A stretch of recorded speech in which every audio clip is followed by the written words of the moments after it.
Bharat China మధ్య ఘర్షణలకు అసలు కారణమేది? ఎందుకు దశాబ్దాలుగా ఈ రెండు దేశాలు కొట్టుకుంటున్నాయి?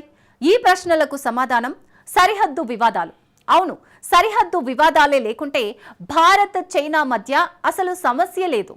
ఈ సమస్యను పరిష్కరించుకునేందుకే ఇప్పుడు ఇరు దేశాలు నడుం బిగించాయి. అందుకు రెండు గ్రూపుల బృందాలను సిద్ధం చేస్తున్నాయి.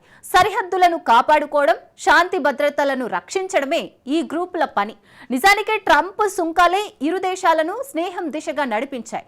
ట్రంప్ను ఎదుర్కొనేందుకు రెండు దేశాలు అస్త్రాలను సిద్ధం చేసుకుంటున్నాయి. కలిసి కట్టుగా పోరాడేందుకు వ్యూహాలను పన్నుతున్నాయి. అసలు ఇరు దేశాల మధ్య కొత్త అప్డేట్ ఏంటి? సరిహద్దు వివాదాలను చైనా, భారత్ ఎలా పరిష్కరించుకుంటాయి? ట్రంప్ను రెండు దేశాలు ఎలా ఎదుర్కొంటాయి? Watch the story. డొనాల్డ్ ట్రంప్కు భారత్, చైనా షాక్ ఇచ్చాయా? ఏళ్ల వివాదాన్ని ఎలా పరిష్కరించుకుంటాయి? Trump సుంకాలను WTO అడ్డుకుంటాయా?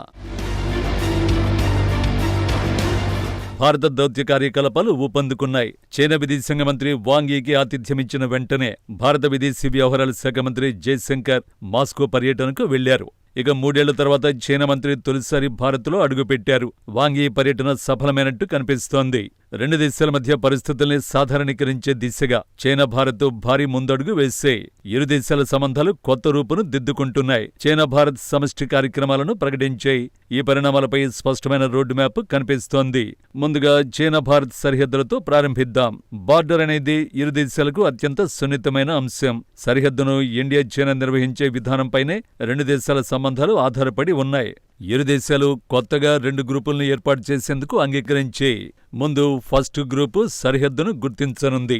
నిజానికి భారత్, చైనా మధ్య ఇప్పటికీ సరైన సరిహద్దులు లేవు. బార్డర్పై ఇరు దేశాల అంగీకారం అస్సలు లేదు. లైన్ ఆఫ్ యాక్చువల్ కంట్రోల్లోనే ఇరు దేశాలు సరిహద్దుగా భావిస్తున్నాయి. దీన్నే LAC అంటారు. ఇరు దేశాల మధ్య ఈ LAC 3488 కిలోమీటర్ల పొడవుతో ఉంటుంది. అయితే ఈ LACనే ఇరు దేశాల మధ్య వివాదాలకు కారణమవుతోంది. ఈ సమస్యను మొదటి గ్రూపు హ్యాండిల్ చేయనుంది. సింపుల్ గా చెప్పాలంటే వాస్తవ అధ్యయన రేఖ హద్దులను నిర్ణయించే ప్రక్రియపై కసరత్తు చేయనుంది.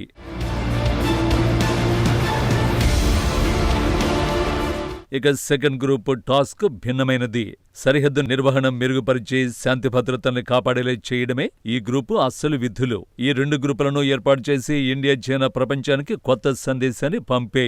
సరిహద్దు వివాదాన్ని పరిష్కరించుకోవడంతో పాటు విభేదాలను తీవ్రం కాకుండా చూసుకుంటామని ఇరు దేశాల నిర్ణయాలు స్పష్టం చేస్తున్నాయి. సరిహద్దుల సంప్రదింపులకు నిర్దిష్టమైన దిశను గుర్తించడానికి, ద్వైపాక్షిక సంబంధాలను మెరుగుపరిచేందుకు, మరింత వృద్ధిని సాధించేందుకు భారత్తో కలిసి ఏకాభిప్రాయాన్ని నిర్మించేందుకు సిద్ధంగా ఉన్నట్టు చైనా మంత్రి వాంగ్ యీ ప్రకటించారు.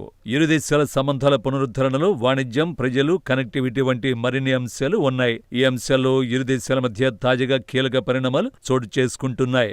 భారత్, చైనా మధ్య డైరెక్ట్ విమాన సేవలు ప్రారంభించేందుకు ఇరు దేశాలు అంగీకరించాయి. కొత్త ఎయిర్ సేవల ఒప్పందాన్ని ఇరు దేశాలు సిద్ధం చేశాయి.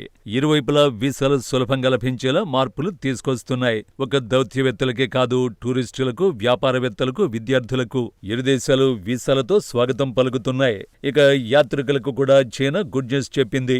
వచ్చే ఏడాది కైలాస పర్వతంతో పాటు మానస్ సరోవర్ యాత్రకు మరింత మంది భారతీయ యాత్రికులను అనుమతించేందుకు చైనా సుముఖతను వ్యక్తం చేసింది. ఇవి హిందువులకు అత్యంత పవిత్రమైనవి. కైలాస పర్వతం, మానస్ సరోవర్ సరస్సు రెండు టిబెట్లో ఉంటాయి. కొన్నేళ్లుగా వేలాది మంది భారతీయులు ఆ రెండు పవిత్ర ప్రాంతాలను సందర్శించుకున్నారు. కానీ గత 5 ఏళ్లుగా ఈ రెండు మార్గాలు మూతపడ్డాయి. ఎందుకు మూతపడ్డాయి? తొలుత కరోనా మహమ్మారి, ఆ తర్వాత రెండు దేశాల మధ్య సరిహద్దు ఉద్రిక్తతలు నెలకొనడంతో కైలాస పర్వతం, మానస్ సరోవర్ యాత్రలకు చైనా బ్రేకులేసింది. ఈ ఏడాది కేవలం 750 మంది యాత్రికులకు మాత్రమే చైనా అనుమతించింది. ఇప్పుడు మరింత మంది భారతీయ యాత్రికులకు స్వాగతం పలికేందుకు చైనా సిద్ధమైంది. ఇక ఇందులో అతి ముఖ్యమైనది మాత్రం వాణిజ్యం. సరిహద్దు వాణిజ్య మార్గాలను తెరిచేందుకు భారత్, చైనా అంగీకరించే 3 ముఖ్యమైన మార్గాలను మళ్లీ ఇరు దేశాలు తెరుస్తున్నాయి. ఉత్తరాఖండ్లోని లిపులేఖ్ వద్ద ఒక మార్గం, హిమాచల్ ప్రదేశ్లోని పిష్కిలా, సిక్కింలోని నాథులా వాణిజ్య రూట్లు రీఓపెన్ చేసేందుకు ఇరు దేశాలు గ్రీన్ సిగ్నల్ ఇచ్చాయి. అంతేకాకుండా కొత్త వాణిజ్య అవకాశాలను సృష్టించడానికి, అడ్డంకులను తొలగించేందుకు, పెట్టుబడుల్ని సులభతరం చేయడానికి ఇరు దేశాలు సమ్మతించాయి. నిజానికి భారత్కు అతిపెద్ద వాణిజ్య భాగస్వామి చైనానే. కానీ ఇరు దేశాల సంబంధాలు మాత్రం సమానంగా లేవు. భారత్ నుంచి చైనా దిగుమతి చేసుకునే దానికంటే భారత్కు చైనా చేస్తున్న ఎగుమతులే ఎక్కువగా ఉంటున్నాయి. ఈ చర్యలన్నీ ఇరు దేశాల వాణిజ్య లోటును సరిచేసుకునేందుకు అవకాశాన్ని కల్పిస్తున్నాయి. ఈ నెల చివర్లో ప్రధానమంత్రి మోడీ చైనాలో పర్యటించనున్నారు. తాజా పరిణామాల నేపథ్యంలో మోడీ పర్యటన మరింత కీలకంగా మారనుంది. 7 ఏళ్ల తర్వాత తొలిసారి డ్రాగన్ కంట్రీలో మోడీ అడుగు పెట్టనున్నారు. షాంఘై సహకార సంస్థ ఎస్సీఓ సదస్సుకు ప్రధాని మోడీ హాజరు కానున్నారు. ఎస్సీఓ గ్రూపు యూరేషియన్ కంట్రీస్ కూటమి ఏటా ఒక్కో సభ్య దేశానికి అధ్యక్ష బాధ్యతల్ని అప్పగిస్తారు. ఈ క్రమంలో ఈ ఏడాది ఎస్సీఓ అధ్యక్ష బాధ్యతల్ని చైనా అందుకుంది. తియాన్జిన్లోని వార్షిక సదస్సుకు చైనా ఆతిథ్యమిస్తోంది. ఈ సదస్సుకు మోడీ వ్యక్తిగతంగా హాజరు కానున్నారు. ఈ సందర్భంగా చైనా అధ్యక్షుడు జిన్పింగ్ తో ప్రత్యేక ద్వైపాక్షిక భేటీ ఉంటుందన్న అంచనాలు వెలువడుతున్నాయి. ఎస్సీఓ సదస్సుకు హాజరవ్వాలన్న మోడీ నిర్ణయాన్ని చైనా స్వాగతించింది. ప్రధాని మోడీ రాకపై చైనా ప్రాధాన్యమిస్తుందని వాంగ్ యీ చెప్పాడు. తియాన్జిన్లో సదస్సు విజయవంతానికి భారత్ సహకారం అందిస్తుందని విశ్వసిస్తోన్నట్టు చైనా విదేశాంగ మంత్రి చెప్పాడు. ఎస్సీఓకు నాయకత్వం వహిస్తున్న చైనాకు ఇప్పుడు భారత్ మద్దతునిస్తోంది. అయితే వచ్చే ఏడాది బ్రిక్స్ సదస్సుకు భారత్ ఆతిథ్యమిస్తోంది. ఈ సదస్సు విజయవంతమయ్యేందుకు సహకరిస్తామని చైనా హామీ ఇచ్చింది. ఇప్పుడు చైనా దౌత్య మర్యాదను పాటిస్తోంది. ఇరు దేశాలు ద్వైపాక్షిక సంబంధాలను దాటి బహుపాక్షిక సహకారంపై దృష్టి పెట్టేందుకు ప్రయత్నాలు మొదలయ్యాయి.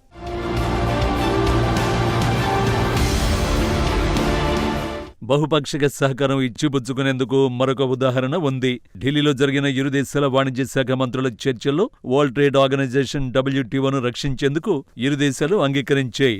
చట్టాల ఆధారిత WTO ఆదేశాలకు మద్దతు ఇవ్వడం, బహుళ ధ్రువ ప్రపంచానికి ప్రోత్సహించడానికి సానుకూలంగా స్పందించాయి. ఇది నేరుగా డొనాల్డ్ ట్రంప్కు కౌంటర్ ఇచ్చేందుకు ఇరు దేశాలు సిద్ధమైనట్టు సంకేతాలిచ్చినట్టు అయింది. ప్రధానంగా ట్రంప్ స్వీయ రక్షణ విధానాలు, వాణిజ్య యుద్ధాలను కలిసి ఎదుర్కొంటామని భారత్ చైనా సంకేతాలిచ్చాయి.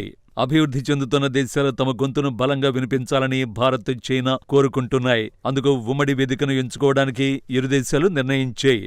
గత కొన్ని రోజులుగా భారత్ చైనా సరిహద్దు ఉద్రిక్తతల్ని తగ్గించడం నుంచి విమానాల పునర్ప్రారంభం వరకు వెళ్తున్నాయి.